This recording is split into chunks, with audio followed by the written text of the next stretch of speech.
bonjour, aujourd'hui on va regarder comment démonter et remonter évidemment un scooter X8 Piaggio pour changer le câble d'accélérateur qui est cassé. A priori c'est une panne assez courante, mais bon, comme j'ai pas trouvé de tuto sur internet pour pouvoir le faire facilement, bah voilà, je me suis dit je vais en faire un vite fait, sachant que je suis pas un mécanicien, hein, je suis dans l'électronique moi, donc ça va changer un petit peu des tutos que j'ai l'habitude de faire. Donc pour accéder à ça, c'est ce câble là. Donc on veut changer, hein, qui remonte, qui repasse dessous et qui va jusqu'au pupitre de commande derrière le compteur. Donc pour ça, ce qu'il va falloir faire, c'est démonter la partie noire, donc celle-ci, là, toute cette partie-là. Là. Et pour y accéder facilement, je vais essayer de pas me mettre en contre-jour, on va être obligé de déposer les deux rétros. Alors ça, jusque-là, c'est super facile. La partie de la face avant, comme ça va me libérer la place ici, et pour pouvoir aller défaire l'autre côté.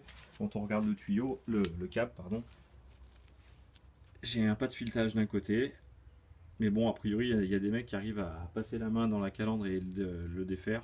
Moi très sincèrement, il était serré à la pince, c'était impossible si j'avais pas eu un peu d'accès. Et de l'autre côté c'était une clé de 13, donc ce côté là il s'enlève très facilement. Après ça passe dans un trou, vous voyez, là j'ai déjà remplacé moi, où il y a le joint, et après ça remonte directement au compteur. Donc moi ce que je vous propose, c'est qu'on démonte le rétro tout de suite. Pour ça, sous le caoutchouc, alors je fais toujours une main, hein, je suis avec le téléphone, c'est pas facile. Voilà. Sous le caoutchouc, vous allez trouver deux vis. Vous allez déposer ces deux vis. Ça va nous permettre de déposer le cache qui est ici. Ce que je vais faire, c'est que je vais le faire et puis je vous reprends après. Voilà, une fois que c'est fait, vous allez trouver donc la première vis qui était visible, la deuxième vis qui n'était pas. Donc on va déposer ces deux vis là, ce qui va nous enlever notre rétro. On va le retrouver sous cette forme là. Ça c'est celui de l'autre côté. Donc les deux vis de chaque côté, sachant qu'il y a une goupille qui est ici.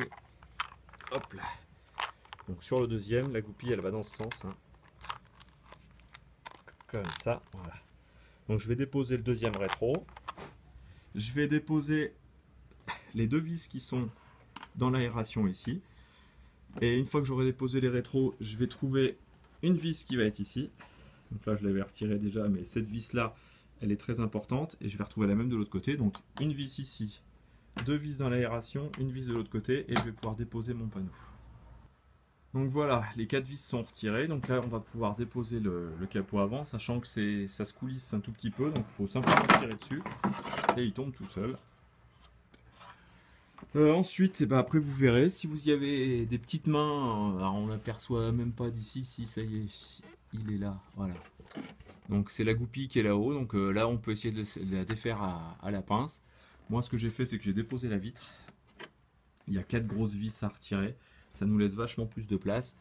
Et puis bah là, après il suffit d'aller dévisser là-bas, de repasser notre câble neuf dans le trou, de remettre le joint, celui que je vous ai fait voir tout à l'heure, dans le trou aussi. De refixer sur le passe-câble du garde-boue et de le refixer de l'autre côté. Et voilà, le tour est joué. Après, il n'y a plus qu'à remonter tout ça, sachant que on refait tout dans le sens inverse, en se disant bien que ça se coulisse. La preuve, hein, il y a des petits ergots, vous voyez, il y a des sens hein, pour les petits ergots. Donc je le pose simplement dessus, dans le sens des ergots. Hop, je le repousse. Et puis là, après, j'ai plus qu'à remettre mes mes 4 vis d'abord, mes deux rétros. Et puis le tour est joué. Voilà, remontage effectué, donc tout s'est bien passé, hein. De toute façon il y a 6 vis à enlever, donc très sincèrement c'est de la portée de n'importe qui, sachant que comme je le répète, hein, je ne suis pas du tout dans la mécanique, hein, je suis vraiment pas en plus très doué pour ça, mais là c'est plutôt logique, hein. Le câble m'a coûté 15,90 € en concession, voilà, une réparation 15,90 € qui permet à mon scooter de me dire à quelle vitesse il roule, parce que c'était quand même relativement kikinant. Et ben voilà, hein, maintenant ce coup-ci je vous dis vraiment au revoir. Si vous avez besoin de quoi que ce soit, n'hésitez pas à poser des questions. A plus tard, merci.